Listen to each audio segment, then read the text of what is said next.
All right, so get this. You're at the Kay Bailey Hutchison Convention Center in Dallas.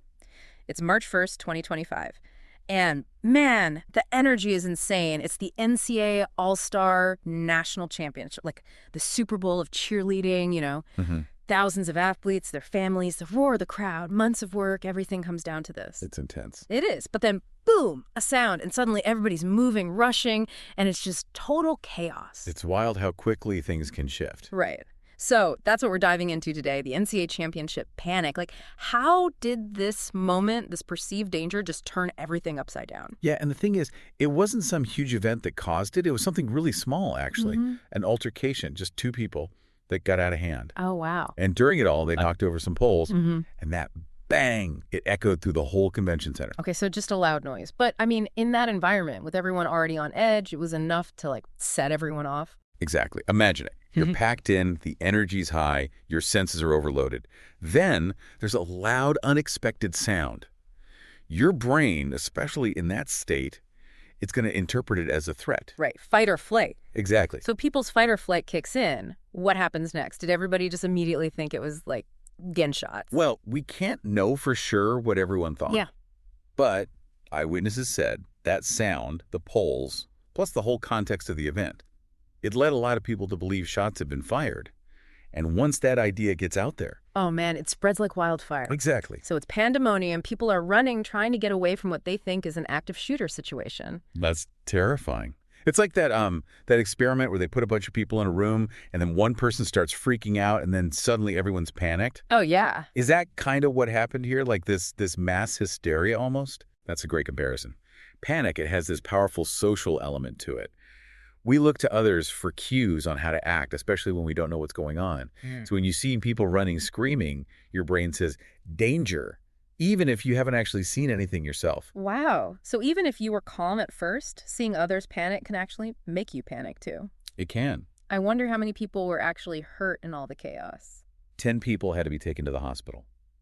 Injuries ranged from, like, bruises and scrapes to even a broken leg.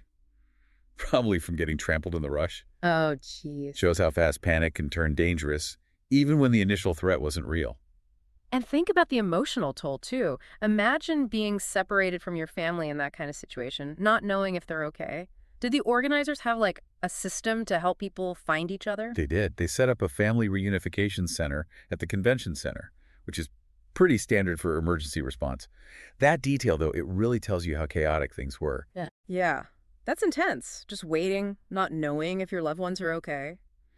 You mentioned the Dallas Police Department responded quickly. So once they figured out there wasn't an active shooter, what did they do? They put out a statement right away. They were very clear. No active shooter. The noise was just from that altercation and the equipment falling. Getting that message out fast was really important. Right, to stop the rumors and calm people down. So clear communication was key. I'm curious, how did they get the message out so fast? Just social media or... That's a good point. It brings up something really important about handling crowds and emergencies. It's not just about the message. You need different ways to reach people quickly. Yeah, in a panicked crowd, nobody's going to be scrolling through Twitter. Right. So what else could they have used? Well, they probably have a PA system, right? Loudspeaker announcement. Exactly. Those are essential. You can get a message out to a huge area instantly. Even when you're panicked, a loud, clear voice on the speakers, it grabs your attention. Right. So quick action by the police, a clear message, using different ways to communicate, it all helped to contain the situation. It's kind of crazy to think how many things had to go right to keep it from getting even worse. Absolutely. And it really shows that even though it was a false alarm that started the panic, how the authorities responded and the systems they had in place, that made a big difference. But even with a fast response, the event was still disrupted. So what happened after things calmed down a bit? Well, the NCA, they had to make a tough call. They suspended everything for the rest of Saturday. Makes sense, though. Yeah, safety first. Exactly. Everybody needed to calm down and process what had just happened. But to have a national championship, something these athletes have worked towards for so long, to have it stopped like that, I bet that was a huge letdown. It definitely was. It's tough, right? You have to think about everyone's safety, which is top priority, of course. Yeah. But then you also have these athletes who've dedicated so much to get to this point. Yeah, tough situation all around. So what happened next? Did they just cancel the rest of the competition? No. thankfully. Yeah. They were able to resume everything on Sunday, March 2nd, but with a lot more security, obviously. It really shows how resilient the cheerleading community is, that they could come back and finish what they started. That's amazing. Bouncing back after something so scary, it says a lot about their dedication to the sport and how they can overcome tough times, but it also makes me wonder about the long-term effects, not just for the athletes, but for everyone who was there. Is that something we'll be getting into later? Absolutely. We'll definitely be exploring the psychological impact and how important it is to offer support to people who've gone through something like this. It's important to remember, though, even though they did resume the competition, that experience, it probably stuck with a lot of people. Those kinds of events, they can really leave a mark. Yeah, for sure. It's easy to just focus on the physical safety, making sure everyone's okay in the moment, but the emotional side of it, the trauma, that can be just as bad or even worse long term. So, how do you even start to deal with that, especially with so many people involved? Well, I think the first thing is realizing that everyone handles trauma differently. There's no one solution that fits everyone. Hmm. Some people, they might need to talk to a therapist. Others, maybe they just need to talk to friends and family. Right. And for the athletes specifically, was there any support for them to help them, work through all that and still be able to compete? It just seems like a lot to process. Yeah, you're right. It is a lot to ask. And from what we know, the NCA, they did offer counseling services, support groups too, for the athletes, the coaches, their families. Hmm. It's really important to give people a safe space to talk about how they're feeling and, process what they went through. Makes sense. It's not just about getting back out there and competing. It's about recognizing that the event happened and giving people the help they need to heal. Right. And this whole thing, as scary as it was, it can actually teach us something. It makes us think about how prepared we are, both individually and as a society, for these kinds of situations. So let's talk about that. What can we learn from the NCAA championship panic? And how can we use those lessons to prevent something like this from happening again? One of the biggest takeaways, I think, is how crucial crowd management is and emergency preparedness, Yeah. especially in these big venues. I mean, think about it. We're in huge crowds all the time for sports, concerts, all sorts of things. Do we really know what to do if something goes wrong? Honestly, I've never really thought about it too much. I kind of just follow the crowd, assuming someone else knows what they're doing. But this, it really makes you realize maybe we shouldn't just be passive? So what can we do? Like if we're at one of these events, what are some things we can do to be more prepared? It starts with awareness. When you get to a place, take a minute to just look around. Where are the exits? What are the emergency procedures? I gotta admit, I usually just head straight for my seat. But I guess those few minutes could make all the difference if something happened. For sure. And it's not just about knowing where the exits are. It's also about your mindset. Have you ever been in a big crowd and felt like you had to just go with the flow, even if it didn't feel safe? Oh, yeah, totally. Like at a concert, when everyone's pushing towards the stage, it's like you get caught up in it and it's hard to think straight. That's your fight or flight response. It's Oh. natural, but you got to be aware of it so you can make better decisions in a crisis. Right. Okay. So being aware of where you are and how you're reacting, that's important.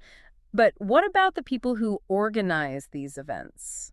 What can they do to prevent panic or at least keep it under control? Lots of things, actually. First off, having enough security is huge. Having visible, well-trained security, it can prevent problems and make people feel safer. Yeah, seeing security guards around it definitely helps. But how do you stop those initial misinterpretations that start the panic in the first place? Like in this case, the poles falling, people thought it was gunshots. Is there any way to prevent that kind of thing? That's where design and technology can help. You can design a place with the acoustics in mind, so you minimize echoes and stuff that could make sounds louder and confuse people. Oh, interesting. So like thinking about how sound travels in a space and how that might affect people. Yeah, exactly. And technology can play a role too. Imagine if there was a system that could send a message to everyone's phone in the venue instantly, telling them what's going on and what to do. Like a special emergency alert system just for that event, that could be really useful. People always have their phones on them anyway. Exactly. And you could even tailor it to give people instructions based on where they are. Like if something's happening in one area, you could tell people in that area to go to the nearest exit while everyone else stays put and stays calm. That's smart. It seems like having that kind of immediate targeted communication could really help stop things from getting out of hand. It could. And it's not just about the technology. It's about training staff to handle emergencies properly, having clear evacuation plans, doing regular drills to practice those plans. It's like creating a safe environment for a big event, It's a whole science in itself. It is. And it's always changing. As crowds get bigger and the world gets more unpredictable, we have to be proactive about finding ways to minimize risks and keep people safe. So this thing with the NCA championship, as scary as it was, it's actually brought up a lot of important issues and potential solutions. Absolutely. It started a conversation that we need to keep having. We need to be thinking about these things, not just for big events, but for everyday life, too. Okay, so we've talked about what happened, the response, the emotional impact, and some possible solutions for the future. But there's one more thing I'm curious about. You mentioned they increased security when the competition resumed on Sunday. What did that actually look like? Well, from what we've heard, they had more bag checks, metal detectors at all the entrances, and a lot more security guards visible throughout the venue. So pretty typical security stuff, but did it actually make people feel safer? Hard to say for sure. Some people, maybe they felt better with more security. Others, maybe it made them more nervous, like a constant reminder of what happened. Yeah, I can see that. Like, you want to feel protected, but you also don't want to be constantly thinking about the possibility of something bad happening. It's a tricky balance. You got it. And it brings up an interesting question. How much security is enough? At what point does it start to affect people's enjoyment or even their freedom? That's a really good point. It's like, how much is too much? When does it become, like, overbearing? It's complicated. Mm. No easy answers. But it's something we need to talk about.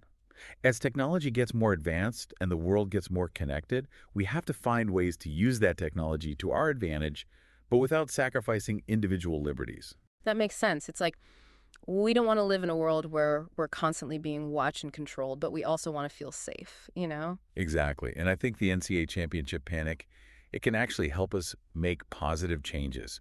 It forces us to face these tough questions and really think about how we can create a safer, more resilient world. Okay, so let's switch gears a bit. There's something that really stood out to me about all this. We've been talking about the panic, the fear, the security measures, but there's another side to this.